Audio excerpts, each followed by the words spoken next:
industrial and irrigation and agricultural usage.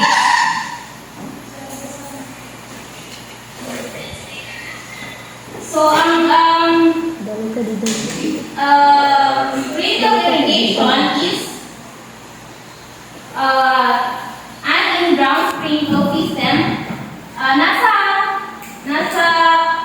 Yung pipes niya is underground siya, nasa lupa siya.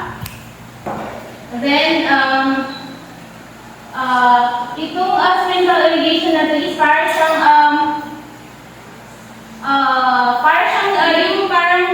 magdasal sila nung kung paano yung buhos ng ulan.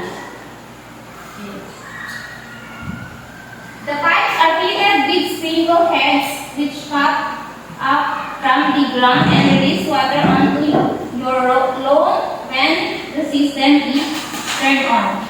Yes, lumalabas yung water sa sprinkles or yung putas pag i-on mo yung system na yan. Next. How do sprinkle irrigation works? Paano siya gumagana? Sprinkler irrigation system is a system of watering a farm which works like normal rainfall. Like what I said previously, para siyang ulan,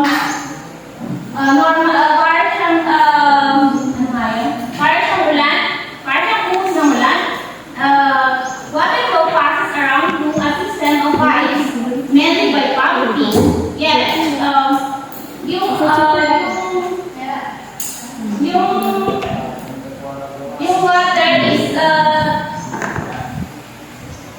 dumadaloy sa mga pipes because of pumping. It is then separated with sprinkles. Yes, nagsiseparate yung mga, gaya na nakita natin kanina, nagsiseparate yung mga tubig through sprinkles. Sprinkles so that it speeds up into tiny water drops that fall to the ground. Yes, para maliliit yung mga. Let's proceed to the performance evaluation. Sprinkle irrigation is a popular method of watering crops, garden, and landscape. By distributing water through a system or pipes and nozzle that spray water over the desired area. The performance of sprinkler irrigation system can be evaluated based on several key factors. So first is water distribution uniformity. So the goal is to have a uniform application of waters across the entire area without any dry spot of areas. So next is application efficiency. So it refers to the water that is actually absorbed and used by the plants for growth, transpiration, and other psychological processes. And energy efficiency, water conservation, and maintenance requirements.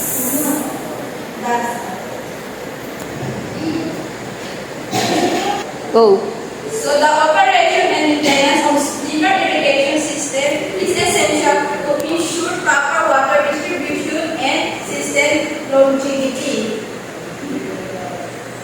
Here are some keys for you to consider. So the next reporter will discuss.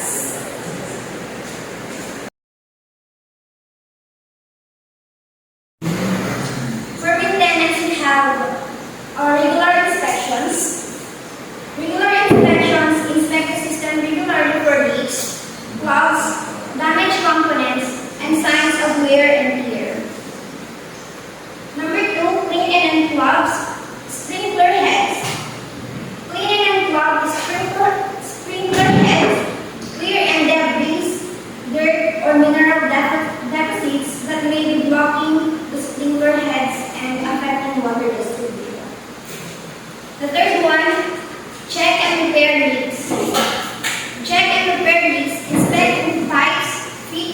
valves for leaks and repair the shrunk leak to prevent water wastage.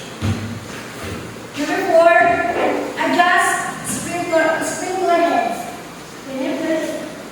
This is to ensure that the sprinkler heads are properly aligned and adjusted to maintain even water distribution. Number 5, winterize the system. Before cold weather arrives, drain the system to prevent freezing and damage. Protect vulnerable components from frost by insulating or removing them. Number 6, professional maintenance. Periodically have a professional inspect and maintain the sprinkler system to identify and address any potential issues.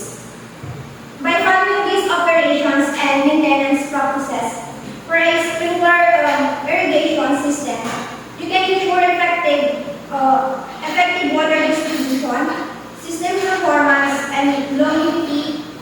Regular monitoring and upkeep of the system will help prevent problems and ensure optimal irrigation for your landscape or crops.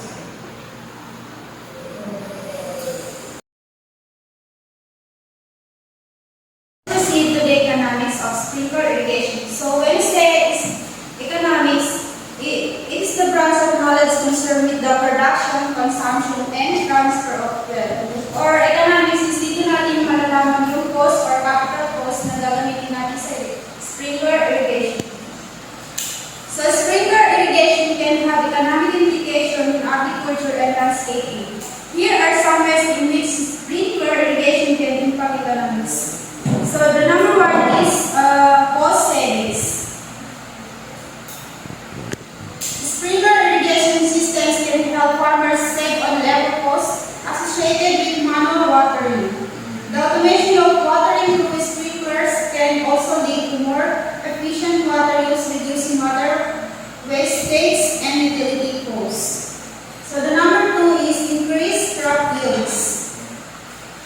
Increased crop yield, properly managed sprinkler irrigation system can help farmers achieve higher crop yields by ensuring consistent and adequate water distribution. So the number 3 is land value. Land value is with an efficient sprinkler irrigation system in place may be more attractive to potential buyers or renters, leading to higher land value. Number 4 is maintenance cost. Maintenance cost is while the initial investment in a sprinkler irrigation system may be high, ongoing maintenance costs can be relatively low compared to manual watering methods. Number 5 is energy cost. Depending on the type of sprinkler irrigation system use, energy costs for pumping water through the system may impact the overall economics. Number 6 is insurance and risk management. Proper irrigation practices include the use of sprinkler system can help mitigate the risk of crop loss due to drought